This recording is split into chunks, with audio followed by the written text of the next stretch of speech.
यसका विकल्पहरू के हुन सक्छ भन्ने बारेमा आज हामी छलफल गर्छौँ। किनभने बाले त आन्दोलन सुरु गरेर मुभमेन्ट सुरु गरे। यदि प्रधान न्यायाधीशले राजीनामा नदिँदाखेरिको विकल्पहरू के हुन सक्छ? दलहरू मौन छन्, दलहरूले मागेको प्रस्ताव नल्याउने घोषणा गरिरहेका छन्। यो अवस्थामा के होला भन्ने बारेमा आज हामी दुईजना व्यक्तिसँग विशेष कुराकानी गर्दैछौँ। हाम्रो बिचमा नेपाल बारका उपाध्यक्ष ईश्वरजीत प्रसाद भट्टराई हुनुहुन्छ। एकदम असल व्यक्ति र कानुन क्षेत्रमा एकदम ज्ञाता अनुभवी व्यक्ति हुनुहुन्छ भने अर्को तपाईहरु सबैलाई थाहा छ स्वागत नेपाल विभिन्न किसिमको चाहिँ एउटा एजेन्डा बोकेर भ्रष्टाचार विरोधी अभियानमा चाहिँ एकदम सक्रिय सहभागिता जनाइरहनु भएको व्यक्ति र अहिले नेपाल बारले सुरु गरेको आन्दोलनमा चाहिँ अब के हुन सक्छ भन्ने बारे पनि आज हामी कुराकानी गर्दैछौँ। म स्वागत नेपालजीलाई आफ्नो राख्ने आग्रह गर्न चाहन्छु। पत्रकार साथीहरू सबैलाई र रिपोर्टर्स क्लबलाई विशेष धन्यवाद ज्ञापन गर्छु।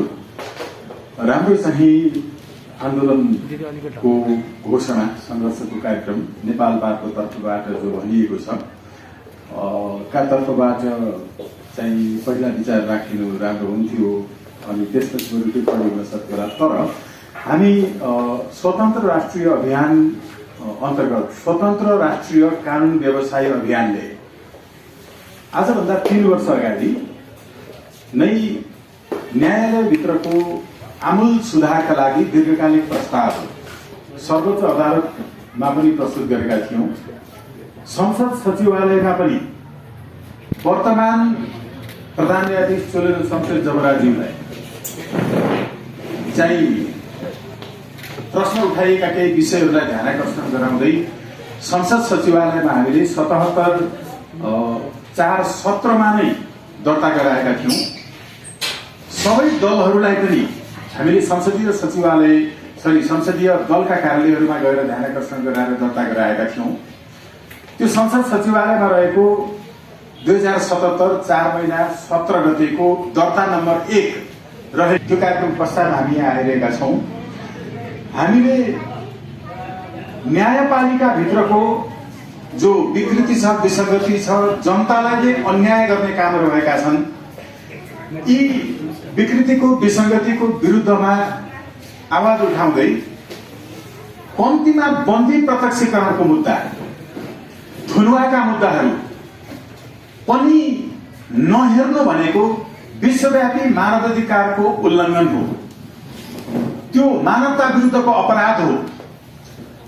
अहिले कैयौं समयदेखि म आफू नै कानुन व्यवसायी रहेका केही पक्षहरूका मुद्दाहरूमा बिना कुनै कारण घरमा श्रीमानसँग बसिरहेको श्रीमतीलाई जबरजस्ती थुतेर लगिएको छ र बेपत्ता बनाइएको छ अपहरण शैलीमा। प्रहरीको भेषमा आएकाहरू प्रहरी नहुन पनि सक्छन् र सादा पोसाकका प्रहरी भनेकाहरू साँच्चै प्रहरी हुन पनि सक्छन्। हामीले यो अन्यलको अवस्थामा वास्तवमा अरू कसैले अपहरण गर्यो कि राज्य पक्षले नै कुनै मुद्दामा बिना पक्राउ पुर्जी लगेर त्यतिकै बन्दी बनाइएको छ गैर न्यायिक ढङ्गबाट भनेर बुझ्न सकेका छैनौं।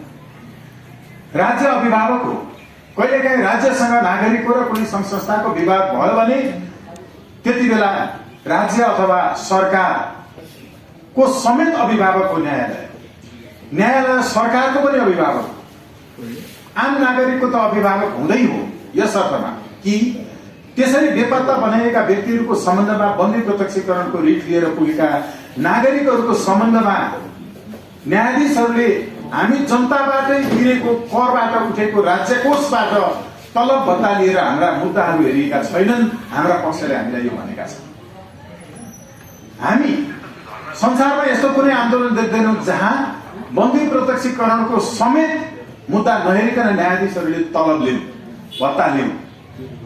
न्यायालयभित्र विकृति विसङ्गति छन् भनेर अहिले आन्दोलनको नाममा सेटिङलाई बचाउन खोज्नेहरूले गरेको जो घोषणा छ त्यो घोषणा भन्दा धेरै वर्ष पहिला नै हामीले अघि मैले बताएँ, मिति पनि बताएँ, दर्ता नम्बर पनि बताएँ, सबै दलहरूको संसदीय कार्यालयमा लगेर हामीले प्रस्ताव गरेको वर्तमान प्रधान न्यायाधीशज्यू विरुद्ध समेत प्रश्न उठेका विषयहरूमा पनि हामीले त्यति बेला आवाज उठाउँदा चुपचाप बस्ने र पार्टीको तर्फबाट न्यायाधीशहरूको वरिष्ठहरूको विभिन्न आयोगहरूमा परिषदहरूमा भागभण्डा खोज्नेहरूले चुपचाप बसेर अहिले चाहिँ अस्ति दशैंमा समेत बन्दी प्रत्यक्षीकरणका लागि मुद्दाहरू हेर्नुपर्छ भनेर अदालत खोलेर नाटक गरेर अहिले चाहिँ यति लामो समयसम्म बन्दीहरूका मुद्दाहरू थुनुवाका मुद्दाहरू समेत नहेर्ने न्यायाधीशहरू न्यायाधीशका लागि योग्य हुनुहुन्न।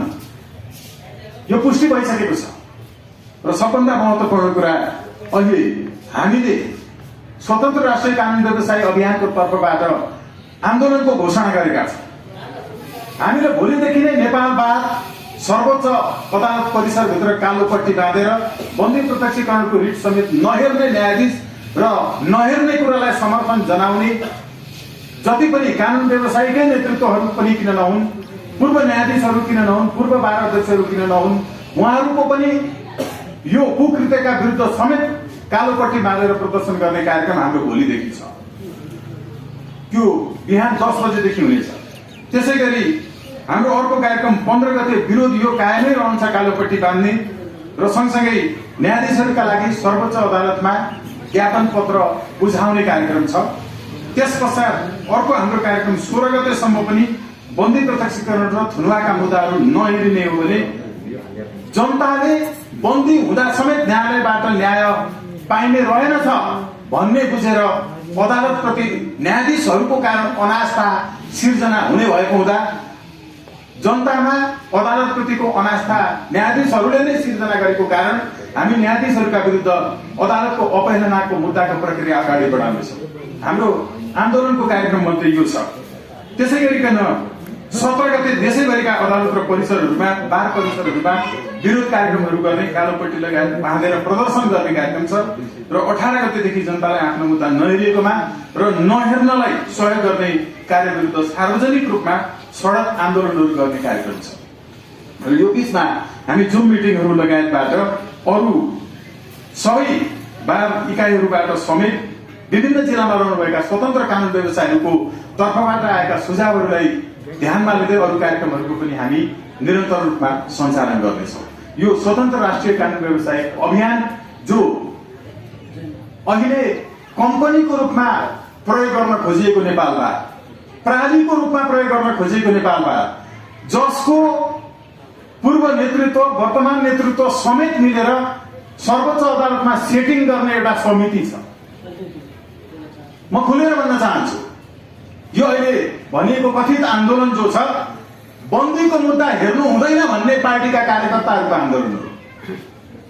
यो आन्दोलन जो छ यो आन्दोलन थुनुवाहरूको मुद्दा पनि हेर्नु हुँदैन भन्नेहरूको आन्दोलन हो। किनकि उनीहरूलाई पुगेको छ पार्टीहरूबाट आउने कमिसनबाट, उनीहरूलाई पुगेको छ सेटिङको त्यो कमिटीबाट आउने पैसाबाट। किनकि सर्वोच्चमा एउटा बेन्च बार समन्वय समिति भन्ने छ। त्यो बेन्च बार समन्वय समिति, बेन्च बार कोअर्डिनेसन कमिटी, यो संसारको कहीँ पनि यस्तो हुँदैन। बार एसोसिएसन आफैमा समन्वय समिति, त्यो भित्र अर्को गोप्य रूपमा जो समन्वय समिति राखिएको छ त्यो समन्वय समितिले त्यसपूर्व गरेको सिफारिसको विरुद्धमा माननीय न्यायाधीश हरि फुयालज्यूले गरेको एउटा आदेशपछि यो कुरा बाहिर आयो। यो सार्वजनिक भइसकेको छ। नेपाल बार एसोसिएसनकै नेतृत्व हुनुहुन्छ रुद्र पोखरेलज्यू, कोषाध्यक्षज्यू, उहाँले हाम्रो ऋषि धवलाज्यूकै कार्यक्रममा आएर पनि भन्नुभएको छ हाम्रो यसमा ऐक्यबद्धता छैन बताउनु भएको छ। यो के कुनै एउटा वरिष्ठले आएर सबै बारका सदस्यहरूले अब वकिलहरूले चाहिँ बन्दीको पनि मुद्दा हेर्दैनन्, बहस गर्दैनन् भन्दैमा हुने हो? उहाँहरू 3-4 जनाको हो बार एसोसिएसन, यो प्रणाली हो कसैको? हामी के भनिरहेका छौँ? हामी भनिरहेका छौँ कि जिल्लाका न्यायाधीशहरू सर्वोच्चको प्रधान न्यायाधीशसम्म बन्न सक्ने वातावरण बन्नुपर्छ। पार्टीका मान्छेलाई थपक्क टिपेर ल्याएर प्रधान न्यायाधीश बनाउने होइन।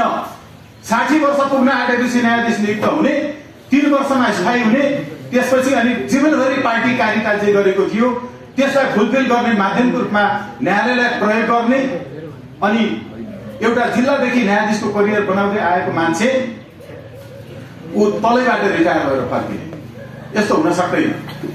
यहाँबाट छ विकृति। संसदीय व्यवस्थामा संसारमा कहीँ पनि न्यायाधीशको संसदीय सुनवाई हुँदैन। विश्वमा नेपाल मात्र एउटा यस्तो देश हो जहाँ न्यायाधीशहरूको संसदीय व्यवस्था भएर पनि संसदीय सुनवाई हुन्छ। संसदीय सुनवाईको दर्शन भनेको राष्ट्रपतीय व्यवस्थामा राष्ट्रपतिले गर्ने नियुक्तिहरूमा संसदले सन्तुलित नियन्त्रण कायम गर्नका लागि गरिने हो। यस्तो व्यवस्था कहीँ छैन। 47 सालपछि तत्कालीन सभामुख सुभाष नेम्बाङ अमेरिका गएपछि त्यहाँ सांसदहरूले न्यायाधीशहरूलाई संसदीय सुनवाईमा बोलाएर राखराखी पारेर सोधेको देखेपछि नेपालमा पनि यसरी नै राखराखी पारेर न्यायाधीशलाई सोध्न पाए त मजा हुने रहेछ भनेर आएर संविधानमा घोषाइदिएको कुरा नै संसदीय व्यवस्थामा संसदीय सुनवाई न्यायाधीशको सन्दर्भमा नेपालमा सुरु भयो।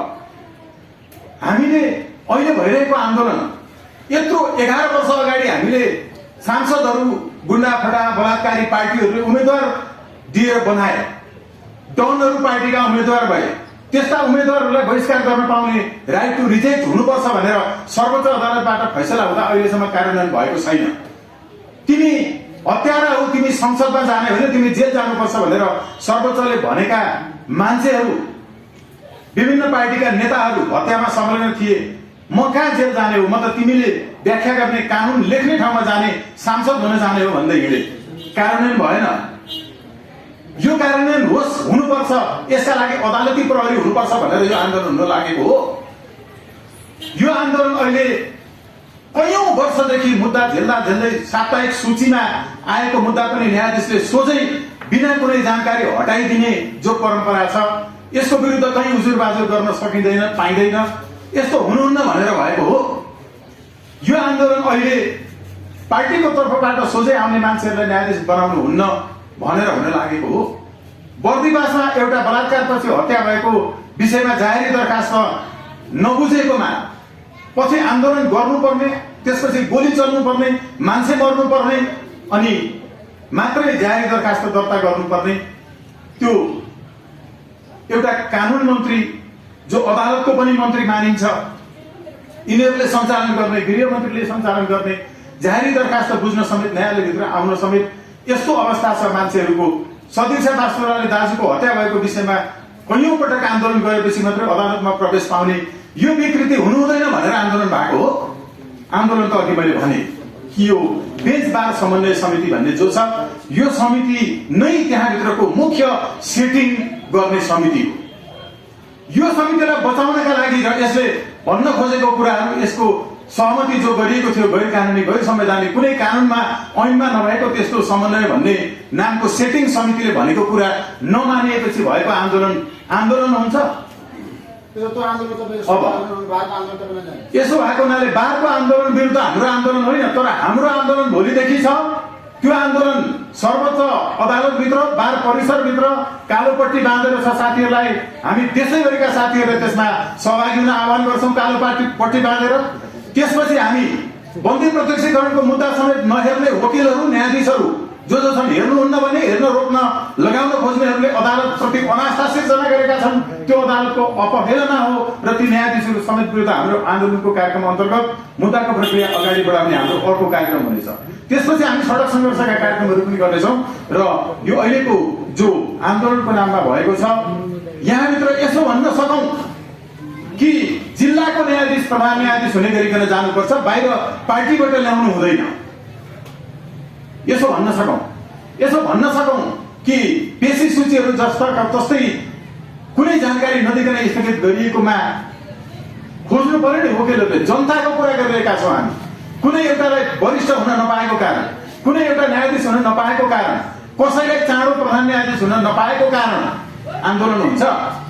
ठिक छ, हामी नै हौँ संसद सचिवालयमा दर्ता गराएको चोरेन शमशेर जबराज्यू विरुद्धको महाभियोगको प्रस्ताव 77 साल साउन 17 गते 1 नम्बरमा दर्ता छ। दर्ता किताबमा हेरे हुन्छ। सबैको संसद सचिवालयमा रहेको संसदीय दलको कार्यालयमा हामीले दर्ता गराएका छौँ। त्यति बेला ढाकछोप गरेर बस्ने यिनै होइनन्। वकिलहरूको संगठन बार एसोसिएसन कसैको प्राली हो? तिनले भन्ने बित्तिकै रोकिन्छ। हामी पो उठाइरहेका छौँ त जनताको माग। बन्दी प्रत्यक्षीकरणको मुद्दा पनि नहेर्ने वकिल हुन्छ, त्यो के हुन्छ? त्यो दलाल हुन्छ। जसले बन्दी प्रत्यक्षीकरणको पनि मुद्दा हेर्दैन नि, त्यसले जनताको मुद्दा हेर्दैन, दलाली गर्छ। जसले बन्दी प्रत्यक्षीकरण थुनमा कम्पनी मुद्दा हेर्नु हुँदैन भन्छ नि, त्यो वकिलको भेषमा दलाल हो। यस्ता दलालहरूको विपक्षमा स्वतन्त्र कानुन व्यवसायहरूको आन्दोलन छ भोलिदेखि, र यो आन्दोलनमा सक्रियतापूर्वक सहभागिता जनाउन हामी आह्वान। धन्यवाद। स्वागत 25 म नेपाल बारका उपाध्यक्ष ईश्वर प्रसाद भट्टराईज्यूलाई महत्त्वपूर्ण अवधि राखिनुको लागि आन्दोलनको बारेमा आफूको राख्नुको लागि आग्रह गर्छु। स्वागत दाइको भनेको नि जवाफ दिनु होला है उपाध्यक्षज्यू। म पत्रकार मित्रहरू, मित्र स्वागत नेपालजी। तपाईँहरूको बिचमा हजुर मास्क खोलिदिँदा हुन्छ, आज हामी टाढा छौँ। तपाईँहरूको बिचमा आज म उपस्थित भएको छु। वास्तवमा एउटा स्वागत नेपालजी यहाँ हुनुहुँदो रहेछ, मलाई जानकारी थिएन। स्वतन्त्र राष्ट्रिय कानुन व्यवसायी राष्ट्रिय अभियान भन्नुभयो भने त्यस्ता धेरै संरचनाहरू कानुन व्यवसायीहरूको बिचमा होला। ती सबैको छाता सङ्गठन नेपाल बार एसोसिएसन हो। नेपाल बार एसोसिएसनको म त यो स्वतन्त्र कानुन व्यवसाय सङ्गठनको सदस्य त छैन, तर स्वागत नेपालजी चाहिँ नेपाल बार एसोसिएसनको सदस्य हो। त्यसकारणले नेपाल बार एसोसिएसनमा हामी विभिन्न हिसाबले विभिन्न कोणबाट कुनै पनि इस्युहरूमा छलफल गर्छौँ। छलफल गरिसकेपछि एउटा निचोड निस्किन्छ। त्यो निचोडको आधारमा नेपाल बार एसोसिएसनले निकालेको निचोडलाई हामी सम्पूर्ण कानुन व्यवसायीहरूले बोकेर हिँड्छौँ। यदि कोही एकाध कानुन व्यवसायीहरू त्यसको अगेन्स्टमा रहनुभयो भने पनि उहाँको विचारलाई हामीले रेस्पेक्ट गर्छौँ र उहाँलाई नेपाल बार एसोसिएसनकै छातामुनि आबद्ध हुन हामी आग्रह गर्छौँ। त्यसकारणले उहाँप्रति कुनै आग्रह पूर्वाग्रह छैन।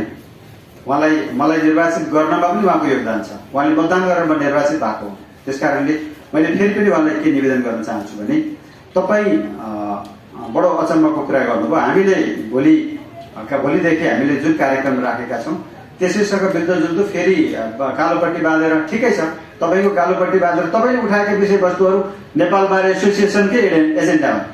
तपाईँले 77 साल साउन 1 गते संसद सचिवालयमा यिनै प्रधान न्यायाधीशको विरुद्धमा तपाईँले यिनै प्रधान न्यायाधीशले खेलेको भूमिकाको विरुद्धमा तपाईँले दर्ता गराउनु भएको रहेछ। अब त बेला भयो नि त, तपाईँको कुरा त्यति बेला कसैले टेकअप गरेन छ। अहिले त नेपाल बार एसोसिएसनले टेकअप गर्यो नि। आउनुहोस्, हाम्रो अभियानमा आउनुहोस्। त्यसकारणले तपाईँलाई मैले विनम्रतापूर्वक फेरि पनि आग्रह गर्न चाहन्छु, तपाईँ पनि नेपाल बार एसोसिएसनको सदस्य हो। नेपाल बार एसोसिएसनले सञ्चालन गरेको अभियानमा तपाईँको साथ र सहयोग नेपाल बार एसोसिएसनले अनुरोध गरेको छ, आग्रह गरेको छ, तपाईँलाई आह्वान गरेको छ। त्यसकारणले म उहाँलाई मात्रै होइन, तमाम सम्पूर्ण कानुन व्यवसायीहरूलाई यो नेपाल बार एसोसिएसनको जुन अभियान हो यो अभियानमा संलग्न हुन म विनम्रतापूर्वक आग्रह गर्न चाहन्छु। अब जहाँसम्म केही विषयहरू उहाँले उठाउनु भएको छ र अहिले समसामयिक उहाँले उठाएको मात्रै होइन, केही समसामयिक विषयहरू छन्। हामीले यो अहिले जुन विषय हामीले जनसमक्ष ल्यायौँ, अर्थात् हामीले अदालत समक्ष, जनसमक्ष पनि म अहिले भन्दिनँ, हामीले सम्माननीय प्रधान न्यायाधीशज्यू समक्ष एउटा विनम्रतापूर्वक एउटा अनुरोध गरेँ। तपाईँको बारेमा प्रश्न उठ्यो। नेपाल बार एसोसिएसन निर्वाचन भएको मितिदेखि नै धेरै प्रश्नहरू हामीले उठाएका छौँ, धेरै विषयहरू हामीले उठाएका छौँ। ती विषयहरू न्यायालयको स्वतन्त्रताको लागि, न्यायालयको निष्पक्षताको लागि, न्यायालयको पारदर्शिताको लागि र न्यायालयको एउटा जनताप्रतिको जिम्मेवारीको लागि र न्यायालयको जनआस्था अभिवृद्धिको लागि हामीले ती विषयहरू उठाएका हौँ। ती विषयहरूभित्र तपाईँले भनेको न्यायाधीश नियुक्तिसँग सम्बन्धित विषयहरू पनि पर्छ। म यहाँ पत्रकार साथीहरूलाई के स्पष्ट गर्न चाहन्छु भने हामीले सुरुका दिनदेखि न्यायाधीश नियुक्त हुन योग्य व्यक्तिहरूको नाम एउटा सूची तयार गर्नुहोस्, त्यो सूची सार्वजनिक गर्नुहोस्। त्यो सूची भनेको कम्तीमा पनि 1 जना न्यायाधीश नियुक्ति गर्नु छ भने कम्तीमा पनि 3 जनाको रोस्टर सार्वजनिक गर्नुहोस्। त्यो सार्वजनिक गरेको रोस्टर सरकार कम्तीमा पनि सरकारवालाहरूले हेर्न पाउन्, योग्य व्यक्ति न्यायाधीशको रूपमा चाहिँ के भन्दाखेरि चयन होस्। त्यो नेपाल बार एसोसिएसनको एजेन्डा हो। हामीले प्रारम्भदेखि यी विषयहरू उठाएका छौँ। यी विषयहरू चाहिँ पटक पटक हामीले छलफल गरेका छौँ। न्यायालयको गरिमाको लागि, न्यायालयको स्वतन्त्रताको राजनीतिक दलहरूको हस्तक्षेप भयो भन्नुभयो। हामीले राजनीतिक दलहरूको हस्तक्षेपको विरुद्धमा अहिले यो आवाज उठाइरहेका छौँ। जब कुनै पनि योभन्दा अगाडि पनि अदालतमा न्यायालयप्रति हस्तक्षेप भइरहेको कुरा हामीले सुन्दै आएको, निरन्तर सुन्दै आएको, तर अहिले प्रकाश नागिसक्यो। राजनीतिक दलहरूले राजनीतिक दलहरूले न्यायपालिकाको प्रमुखलाई प्रयोग गर्ने, न्यायपालिकाको प्रमुखलाई भाग दिने, फैसला गर्ने न्यायाधीशहरूलाई पदक वितरण गर्ने जस्तो गम्भीर विषय योभन्दा अगाडि हामीले बेहोर्नु परेको थिएन। त्यसकारणले यो चरम उत्कर्षमा पुगिसक्यो। राजनीतिक दलहरू विशेष गरी अहिले जो सत्ता गठबन्धनमा रहेका दलहरू हुनुहुन्छ, उहाँहरूले गरेको क्रियाकलाप, उहाँहरूले खेलेको भूमिका र उहाँहरूले वितरण गरेको पदक न्यायाधीशको निम्ति अरूको सन्दर्भमा हामीले प्रश्न उठाएका छैनौँ। न्यायाधीशहरूलाई उहाँहरूले वितरण गरेको पदक र उहाँहरूले वितरण गरेको पद, त्यो पदले स्वतन्त्र न्यायपालिकाको गरिमा समाप्त हुन्छ। स्वतन्त्र न्यायपालिकाको जुन मर्यादा हो, स्वतन्त्र न्यायपालिकाप्रतिको जनताको आस्था हो, त्यो भङ्ग हुन्छ, त्यो ध्वस्त हुन्छ। त्यसकारणले अब यो कुरा छोडौँ र यसलाई साथ दिनुभयो भनेर सम्माननीय प्रधान न्यायाधीशमाथि प्रश्न उठ्यो। प्रधान न्यायाधीशको पद सम्मानित पद हो। म विनम्रतापूर्वक हामीले आग्रह गरिरहेका छौँ, उहाँले सहज ढङ्गले बहिर्गमन हुन्छ, उहाँको सहज ढङ्गले बहिर्गमन हुन्छ भन्ने हामी विश्वासमा छौँ। हामीले त्यसैको निम्ति अहिले पनि भद्रतापूर्वक कार्यक्रम गरिरहेका छौँ। हाम्रो कार्यक्रम भनेको भद्र कार्यक्रम हो। हामीले कुनै हडताल आन्दोलन गरिरहेका छैनौँ।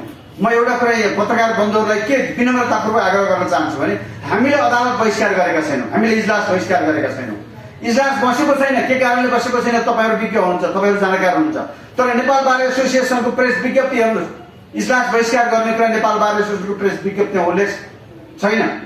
इजलास बहिष्कार गर्ने कुरा स्वागत नेपालजीले उठाएको विषय, जुन विषय छ त्यसमा उहाँले उठाएकै विषय हो। हामीले अदालतमा मुद्दा सुनवाई स्थगित गर्न हामीले भनेका छैनौँ। तर पछिल्लो पटक हामीले के भनेका छौँ भने हिजोको मात्रै वक्तव्य हो, सम्माननीय प्रधान न्यायाधीशको सन्दर्भमा यति धेरै प्रश्नहरू उठिसकेपछि सहज बहिर्गमन नै सबैभन्दा राम्रो विकल्प हो। इतिहास सधैँ गलत तरिकाले लेखिँदैन। इतिहासमा भएका सबै घटनाक्रमहरूको पद परित्याग गर्ने व्यक्तिहरूको नाम भोलि बिहान यिनै प्रधान न्यायाधीशको नाम सुनौला अक्षरले इतिहासमा लेखिन सक्छ।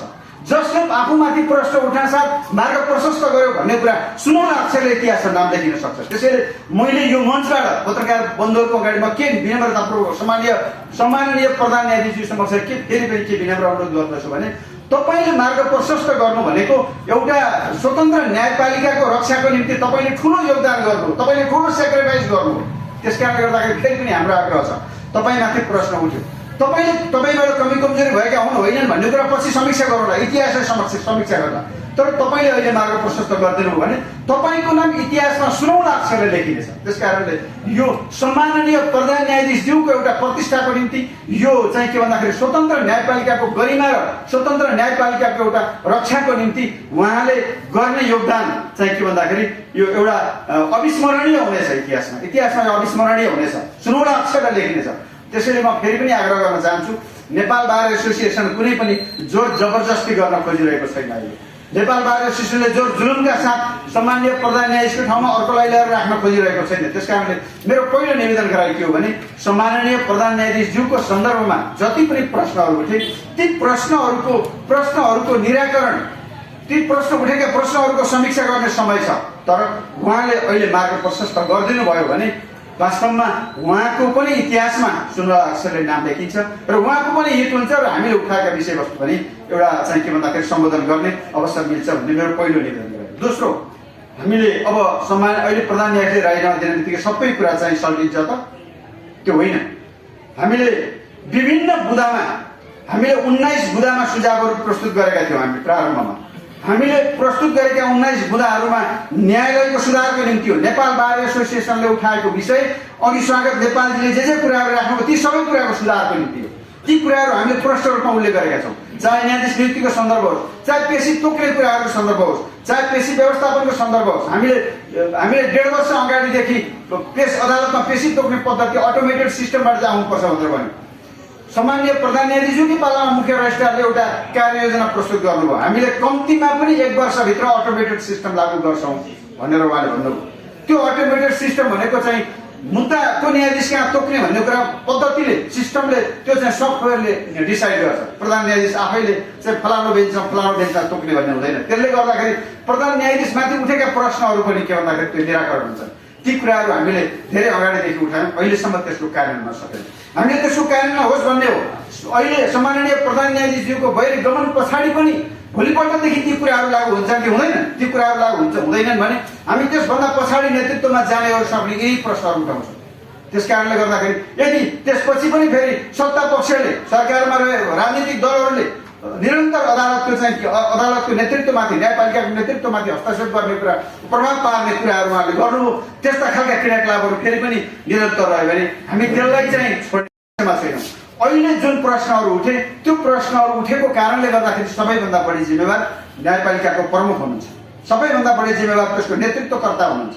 त्यसको नेतृत्वकर्ता भएको हुनाले हामीले अहिले पनि ससम्मान बहिर्गमनको निम्ति हामीले अनुरोध गरेका छौँ। यसलाई उहाँले कुनै चाहिँ के भन्दाखेरि एउटा भनौँ न कुनै एउटा तिक्तताको अर्थात् गलत ढङ्गले चाहिँ यसलाई प्रस्तुत गरेको भनेर उहाँले लिनु पर्दैन। उहाँ पदमुक्त हुँदा उहाँले पद परित्याग गर्दा न्यायालयको स्वतन्त्रता र न्यायालयको गरिमामा अभिवृद्धि हुन्छ भने यति धेरै प्रश्नहरू उठ्यो। हामीले मात्रै उठाएको प्रश्न हो। हामी नेपाल बार एसोसिएसन तत्कालै यो कार्यक्रम ल्याएको थिएन। सारा देशभरिका कानुन व्यवसायहरूसँग हाम्रो अन्तर्क्रिया भएको छ। देशभरिका कानुन व्यवसायहरूसँग हाम्रो अन्तर्क्रिया भएको छ। भ्यालीभित्रका बारको लिडरसिपमा रहेका सबै कानुन व्यवसाय मित्रहरूसँग हामीले प्रत्यक्ष रूपले अन्तर्क्रिया गरेका छौँ। नेपाल बार एसोसिएसनका पूर्व पदाधिकारीहरूसँग हामीले अन्तर्क्रिया गरेका छौँ। सम्मानित वरिष्ठ अधिवक्ताहरूसँग हामीले अन्तर्क्रिया गरेका छौँ। त्यस कारणले यो कुनै नेपाल बारका कुनै 2 जना 3 जना या 4 जना पदाधिकारीलाई लागेर ल्याएको विषय होइन। अर्को कुरा म उहाँलाई फेरि पनि के निवेदन गर्न चाहन्छु भने यो विषयमा मैले पत्रकार बन्धुहरूलाई फेरि पनि स्पष्ट के गर्न चाहन्छु भने यो विषयमा नेपाल बार एसोसिएसनमा कुनै विवाद छैन। सम्माननीय प्रधान न्यायाधीशको बहिर्गमनको सन्दर्भमा नेपाल बार एसोसिएसनमा कुनै विवाद छैन। खालि प्रश्नहरू के उठेका छन् उहाँहरूसँगै हिजो परमादेशको फैसला गर्ने, हालाकि संविधानको व्याख्या गर्दा एउटा दलीय व्यवस्थाको परिकल्पना गरेको संविधानमा रहेका जुन व्यवस्थाहरू त्यसलाई निर्दलीय तरिकाले व्याख्या गरियो। यसमा कहीँ कतै अहिलेको गठबन्धनमा रहेका दलहरूसँग कहीँ कतै विभिन्न न्यायाधीशहरूसँग पनि जोडिएका छन् कि भन्ने प्रश्नहरू पनि उठेका छन्। ती प्रश्नहरू पनि उठेका छन्। ती प्रश्नहरूको पनि इतिहासले सम्बोधन गर्ला। ती कुराहरू ठिक हुन् या बेठिक हुन् भन्ने कुरा पनि इतिहासले सम्बोधन गर्ला। इतिहासमा ती कुराहरूको समीक्षा होला। त्यसैले विषयहरू अरू पनि उठेका छन्, विषयहरू नउठेका होइनन्। तर प्रधान न्यायाधीशको राजीनामाको सन्दर्भमा नेपाल बार एसोसिएसनले गरेको निर्णय सर्वसम्मत निर्णय हो। जे प्रेस विज्ञप्ति आएको छ त्यही नै हो। त्यसमा दलीय जुन चाहिँ हस्तक्षेप छ, दलीय दलहरूको र सरकारको जुन चाहिँ एउटा पदक वितरण गरेर न्यायपालिकालाई प्रभावित पार्ने योजना छ त्यो योजना अब आगामी दिनमा त्यो लागू हुनु हुँदैन र सामान्य प्रधान न्यायाधीशज्यूलाई त्यो कुरामा प्रयोग गरियो र उहाँको सन्दर्भमा प्रश्न उठ्यो। प्रश्न उठिसकेपछि एउटा हामीले सम्माननीय त्यसै भन्दैनौँ, हामीले माननीय त्यसै भन्दैनौँ। त्यो पदको मर्यादा हुन्छ, त्यो पदको प्रतिष्ठा हुन्छ। प्रश्न उठ्न बित्तिकै त्यसलाई चाहिँ सम्बोधन गर्नु सबैभन्दा राम्रो विकल्प हो। त्यस कारणले गर्दाखेरि हाम्रो यो माग आम सम्पूर्ण कानुन व्यवसायहरूको माग हो। स्वागत नेपालजी पनि भोलि म फेरि पनि उहाँलाई विनम्रता साथ आग्रह गर्छु, तपाईँका सबै एजेन्डाहरू नेपाल बार एसोसिएसनले उठाएको छ। तपाईँले नेतृत्वको मात्र विरोध, बारको मात्र विरोध गर्ने कुरा तपाईँको मिलेन। अरू सबै कुराहरू तपाईँले उठाएका इस्युहरू हामीले उठाएका छौँ। मुद्दाको सुनवाई हुनुपर्छ भनेर भनेका छौँ। हामीले मुद्दाको सुनवाई रोक्नुपर्छ भनेर आजका मितिसम्म भनेका छैनौँ। भोलि समस्या समाधान भएन भने त्यो स्टेजमा पुग्नु पर्यो भने विचार गरौँला। स्वागतजी, हामी बार एसोसिएसनले कुनै विज्ञप्ति हेर्नुहोस्, बार एसोसिएसनको अहिलेसम्मको निर्णय हेर्नुहोस्। हामीले मुद्दा स्थगित गरेर चाहिँ के भन्दाखेरि अदालतमा सुनवाई बन्द गर्न भनेका छैनौँ। जनताका जुन मानवाधिकार विधिको शासन भनेको नेपाल बार एसोसिएसनको प्रमुख एजेन्डा हो। त्यसकारणले हामी यो कुरामा प्रतिबद्ध छौँ। सुनवाई होस्, तर प्रश्न उठिसकेपछि सम्माननीय प्रधान न्यायाधीशज्यू स्वयंले चाहिँ मुद्दा नहेरिदिनुहोस्। उहाँको बहिर्गमनको हामीले माग गरेका छौँ। बहिर्गमन हुनलाई समय लाग्छ भने पनि मुद्दा सुनवाई नगरिदिनुहोस् भनेर हामीले हिजोको विज्ञप्ति मार्फत भनेका छौँ। अरू इतिहास प्रश्नको निम्ति हामीले रोकेका छौँ। यहाँले प्रधान न्यायाधीशमाथि प्रश्न उठेको कुरा गर्नुभयो होइन। लोकतन्त्रमा प्रश्न उठाउनु त स्वाभाविक हो, जायज हो। प्रश्न उठाउनु पर्छ, प्रश्न उठाउनु पाउनुको लागि ल्याइएको शासन व्यवस्था हो यो। प्रश्न उठ्दैमा प्रधान न्यायाधीशले राजीनामा गर्ने हो भने त्यसले बारमाथि प्रश्न उठाएको छ, बार खारेज गरिदिनुहोस् अथवा बारलाई रेस्टुरेन्टमा परिणत गर्नुहोस्। हिजो कुटाकुट भयो बारमा, प्रश्न उठ्दैमा राजीनामा माग्न मिल्छ। त्यसमा मेरो पनि छ, बारलाई नै बिचौलिया भनिरहेको छ। तपाईँहरूकै परिसरमा तपाईँको कानुन व्यवसाय कुटिन्छन्, तपाईँहरू हेरेर बस्नुहुन्छ, अब्जर्भेसन गरेर बस्नुहुन्छ। अनि बार एसोसिएसनले योभन्दा अगाडिका न्यायाधीशहरूलाई चाहिँ बहिर्गमन गर्न बोल्नु पर्दैन। अहिले बोल्ने प्रधान न्यायाधीश अहिले थिएन, अस्ति नै नियुक्ति गरेर तपाईँहरू किन बोल्नु भयो? बारको परिसरभित्र अधिवक्ता कुटिएको विषयमा तपाईँहरू हेरेर बस्नुभयो र नैतिक रूपले त्यसलाई चाहिँ समर्थन गर्नुभयो तपाईँहरूले भन्ने आरोप छ। बारले यो विषयमा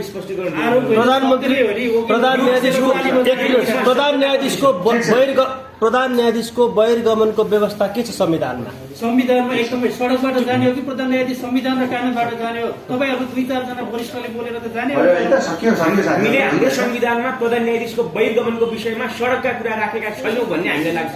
त्यो विषयमा तपाईँले स्पष्ट पारिदिनुहोस्। धन्यवाद साथीहरूलाई जुन जिज्ञासाहरू राख्नुभयो। म फेरि पनि यहाँलाई धन्यवाद दिन चाहन्छु। एउटा प्रश्न यो न्यायाधीश नियुक्तिको सन्दर्भमा जुन उठाउनु हो, न्यायाधीश नियुक्तिको सन्दर्भमा हामीले डे 1 देखि हामीले उठाएका छौँ। डे 1 देखि हामीले उठाएका विषयवस्तुहरू सम्बोधन भएनन्। अहिले एउटा चरणमा पुग्यो, यति मात्रै हो।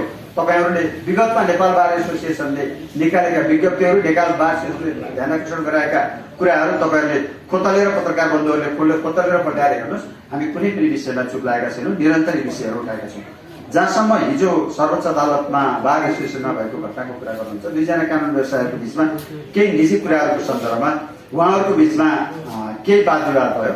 वाद विवाद भइसकेपछि जसले हात छोड्नुभयो, हात दुवैजनाले छोडेको देखिन्छ, तर जसले हात छोड्नुभयो, सुरुमा जसले हात छोड्नुभयो उहाँले क्षमा याचना गर्नुभयो अनि त्यही भित्रै यो कुराहरू समाधान भइसकेको छ। त्यसकारणले गर्दाखेरि तपाईँहरूले यो विषय पत्रकार बन्धुहरूले यो कुनै नेपाल बार एसोसिएसनको निर्णयको विषयलाई भएको कुरा होइन, निर्णयको विषयलाई लिएर भएको वाद विवाद होइन। ऋषि धमलाकै कार्यक्रममा उहाँले नेपाल बारका मान्छेहरू बिचौलिया चोर यही हुन्, राजा आउनुपर्छ भन्नुभएको छ। हिजो रातिको जनता जान्न चाहन्छन्। सबै कुराहरू आज बिहान मात्रै मसँगको अन्तर्वार्तामा पिटाई खाने अधिवक्ताले बारले चाहिँ यो कुरामा मलाई जबरजस्ती मिल्नको लागि दबाब दियो भन्नुभएको छ। किन मलाई जबरजस्ती मिल्नको लागि दबाब दिँदै हुनुहुन्छ? म मित्रहरूलाई, म पत्रकार बन्धुहरूलाई फेरि पनि के अनुरोध गर्न चाहन्छु भने यो मिलाउने काम, मिल्ने काम बार एसोसिएसनले गरेको पनि होइन। तपाईँले सुन्नुहोस् न, तपाईँको म जवाब दिन्छु। नेपाल बार एसोसिएसनले मध्यस्थता गरेको पनि होइन।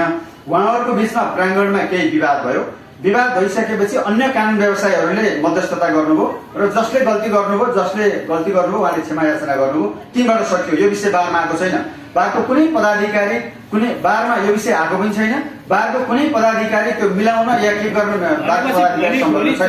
त्यसकारणले यस विषयमा तपाईँहरूले 2 जना कानुन व्यवसायी यो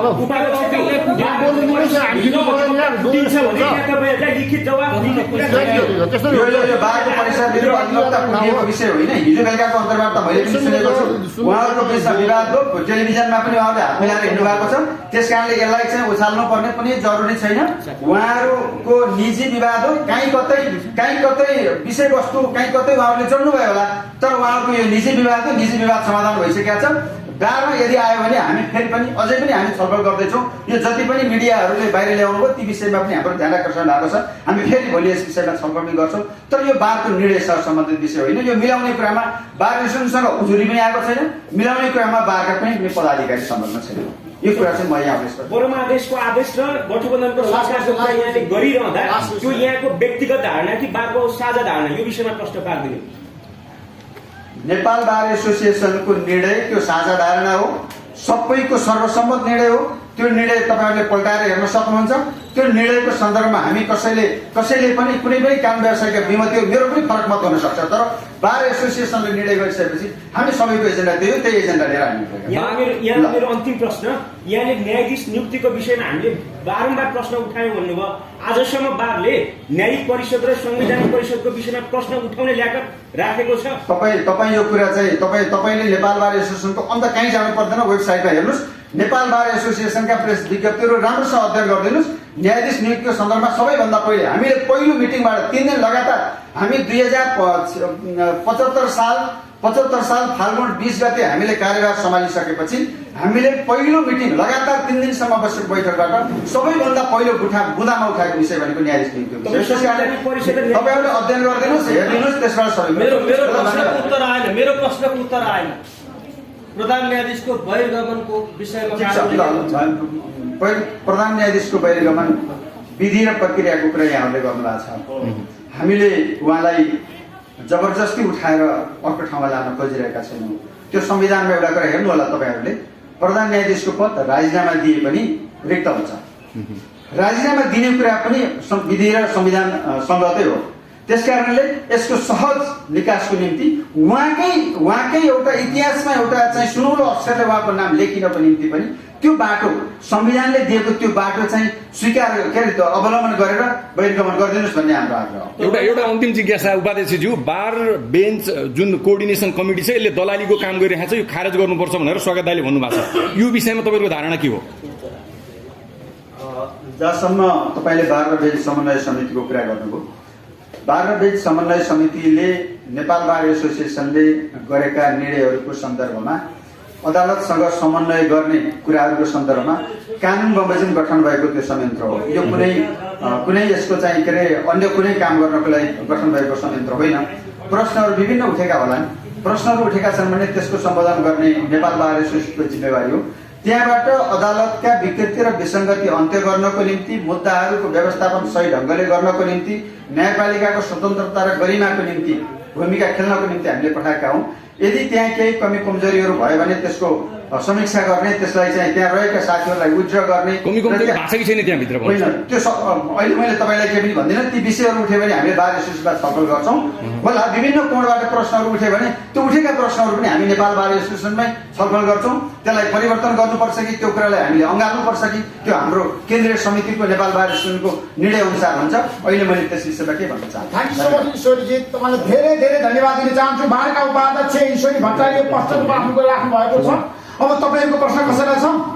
हाम्रो स्वागत नेपालसँग प्रश्न छ। ठिक छ, स्वागत नेपालसँग उहाँले बोलिसक्नु भएको छ उपाध्यक्ष। म अलिकति मात्रै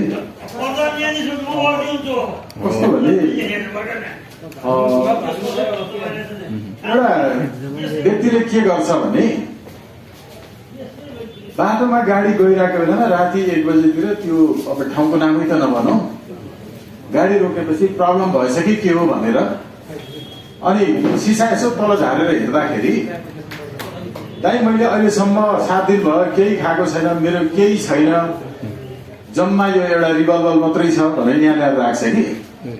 अनि खुसी खुसी दिनुहोस् तपाईँको नाम स्वर्णाक्षरले लेखिनेछ भन्छ। श्रीमतीलाई कुटै गर्छ, यति घरेलु हिंसा गर्छ। अनि तिमी थपक्क सम्मानजनक बहिर्गमन भइदेऊ न, कस्तो राम्रो हुन्छ, हाम्रो सम्बन्ध राम्रो हुन्छ भन्छ श्रीमानले। अनि सम्मानजनक बहिर्गमन हुन्छ, उसले भनेको कुरो मान्यो भने। एउटा अघि एकदम राम्रो प्रश्न आएको छ कि संविधान र व्यवस्था के छ बहिर्गमनको, त्यो बहिर्गमनको कुनै व्यवस्था त्यो आफैमा असंवैधानिक। अर्को कुरा चाहिँ उहाँले भनिरहनु भएको थियो कि यो बारको अहिले जुन आन्दोलन छ नि, यो आन्दोलनमा कहीँ कतै पनि पार्टीका मान्छेहरूलाई न्यायाधीश बनाउन नहुने भन्ने कुरा चाहिँ उल्लेख छैन। पार्टीकै मान्छे ल्याउनका लागि भएको हो, यो त्यसलाई निरन्तरता दिनका लागि एउटा कुरा।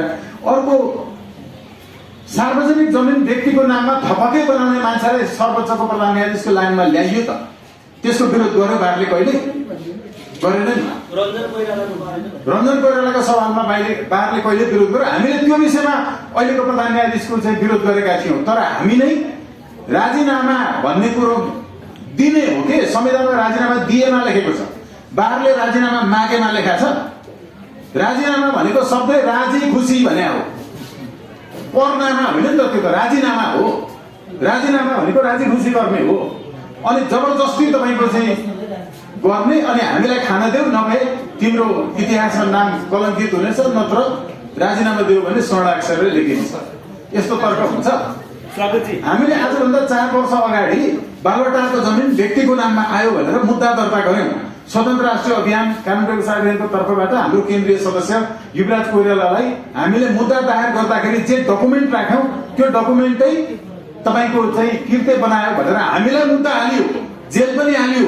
त्यति बेला बार बोल्यो कि तिनीहरूलाई नै न्यायाधीश बनाउन ल्याउनलाई कमिसन खाएर लबिङ गर्यो। हाम्रा प्रश्नहरू यी हुन्, समूल परिवर्तन न्यायालयको सुधारका लागि जरुरी छ। न्यायाधीशको नियुक्तिसँग जोडेर संसदीय सुनवाईको कुरा गरिरहँदा हाम्रो संविधानले न्यायाधीश सिफारिस हुनको लागि न्यायिक परिषद र संविधान परिषदको परिकल्पना गरेको छ। यो प्रावधानसँग चाहिँ यहाँ कतिको सन्तुष्ट हुनुहुन्छ? यहाँ यो कुरासँग सन्तुष्ट हो? संवैधानिक परिषदको त अलिक फरक व्यवस्था हो। न्याय परिषद ऐन बमोजिम र संविधानले न्याय कसरी हुन्छ न्यायाधीशहरूको नियुक्ति होइन, तपाईँको 138 धाराले चाहिँ उच्च अदालतको न्यायाधीश, 139 तपाईँको जिल्ला अदालतको न्यायाधीश, 137 तपाईँको चाहिँ आएर 36 देखि सर्वोच्च अदालतका प्रधान न्यायाधीशहरूको नियुक्तिको बारेमा व्यवस्था गरेको छ।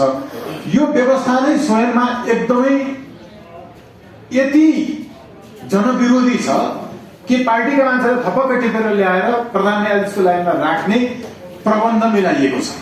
त्यसो भएको हुनाले सबै कुराको समाधान त संसदीय व्यवस्थाको अन्त्य नै हो, यो व्यवस्थाकै अन्त्य हो। अहिले विदेशी तत्त्वले नेपालमा एउटा नेपाली सेना र अर्को नेपालको अदालतलाई अन्त्य गर्न खोजिरहेका छन्। त्यो अन्त्य गर्न खोज्ने तत्त्व मध्येको अहिलेको यो बार एसोसिएसन लगायतको तत्त्वहरू हो। यसमा कुनै एकदम प्रष्ट छ यो कुरा, किनकि अहिले एमसीसीको विरोध बारले गर्यो, जसले यसको 6.8 ले नेपालको अदालतलाई अन्त्य गर्ने कुरा लेखेरै भनेको छ। बारले विरोध गर्यो। राजनीतिक दलको हस्तक्षेप न्यायालयभित्र अन्त्य गर्छौँ भनेर भनिरहनु भएको छ, तर संवैधानिक परिषदले प्रधान न्यायाधीशको सिफारिस गर्छ, त्यसको अध्यक्षता प्रधानमन्त्रीले गर्छ, त्यहाँ 6 जनामा 6 जना पार्टीका मान्छे हुन्छन् भने तपाईँहरूले परिकल्पना गरेको स्वतन्त्र न्यायालय कहाँनिर हो? यसै कारणले यो अन्त्य गर्नुपर्छ भनेको। न्यायालयको जुन स्वरूप र संरचना छ अहिलेको संविधानमा, यहाँ समस्या छ। आमूल सुधार भनेको न्यायालयभित्रको यो हो। तर बार एसोसिएसन र अरू केहीहरूले के भनिरहेका छन् भने अब तिम्रो पालो पुग्यो, राजीनामा देऊ, अब हाम्रो पार्टीकोले खान्छ भनेको न हो। यो बाहेक के छ भन्नु त अरू केही छ? तपाईँहरूको पालो पुग्यो, अब हाम्रो पार्टीकाहरूको पालो आयो खाने भनेको, यो बाहेक केही छ? केपी ओलीजीको मौनता अथवा उहाँले जुन ढङ्गले बोल्नुको कारण के हो? यस पूर्वको उहाँले गरेका जति पनि नियुक्तिहरू थिए, ती नियुक्तिहरू अब आउने प्रधान न्यायाधीशले चाहिँ बदर गर्दैलान् कि त्यति मात्रै हो समस्या होइन र? उहाँको मौनतामा त्यो छ, अरूहरूको आफ्नो पार्टीको आयो हुन्छ भन्ने छ। यो बाहेक त केही पनि छैन नि। देखिएको त्यो एउटा सेटिङ कमिटी जुन छ, अघि उहाँले कानुन बमोजिम भन्नुभयो, no, not at all. You won't find any such types of provision to form such types of sitting committee. यसलाई भनिन्छ कोअर्डिनेसन कमिटी। कुनै पनि लिगल लिटरेचरमा तपाईँले भेट्नुहुन्न यस्तो छैन। कानुन बमोजिम होइन, असंवैधानिक हो। त्यो मैले होइन, नेपाल बारको नेतृत्व कोषाध्यक्ष रुद्र पोखरेलज्यूले प्रष्ट रूपमा लेखेर सार्वजनिक रूपमा सञ्चार माध्यमहरूमा आर्टिकल पनि लेख्नु भएको छ, उहाँको इन्टरभ्यू पनि आएको छ। नेपाल बारको 50% नेतृत्व अहिलेको आन्दोलनको विरुद्धमा छ। तर स्वतन्त्र राष्ट्रिय कानुन व्यवस्था अभियानले यो अहिले गैर संवैधानिक ढङ्गबाट, अघि उहाँले भन्दै हुनुहुन्थ्यो कि राजीनामा थपक्क दिनुहोस्, बहिर्गमन प्रश्न उठ्ने बित्तिकै राम्रो प्रश्न गर्नुभएको थियो प्रकाश चन्द्र दाहालजी लगायत साथीहरूले। कहाँ छ संविधानमा व्यवस्था? संविधानमा व्यवस्थै नभएको माग गर्ने कानुन व्यवसायी हुन सक्छ? त्यो कानुन व्यवसायी हो कि दलाल हो? मैले अघि पनि भने संविधानमा कानुनमा नभएको कुराको माग गर्ने मान्छे वकिल हुन सक्छ? वकिल हुने योग्यता छैन। यिनीहरू त पार्टीका कार्यकर्ता हुन्, कसरी वकिल हुन्छ? अर्को कुरा, राजीनामा भन्ने शब्द राजनीतिक पदका लागि हो, संविधानका लागि, संविधान बमोजिम नियुक्त हुने न्यायाधीशका लागि होइन। राजीनामा उहाँले दिनुभयो भने भन्नु केही पनि छैन। तर राजीनामा राजी खुसी नदिएसम्म जबरजस्ती माग्ने भन्ने कुरा, जसको एउटै पछाडि कारण छ अब हामीले खान पाउनुपर्छ भन्ने आधार राजीनामा दिनुपर्ने कुराको आधार हुन सक्छ। त्यो बाहेक के छ? केही पनि छैन। यसैले गर्दा यो सम्पूर्ण कुरा असंवैधानिक, मानवता विरोधी।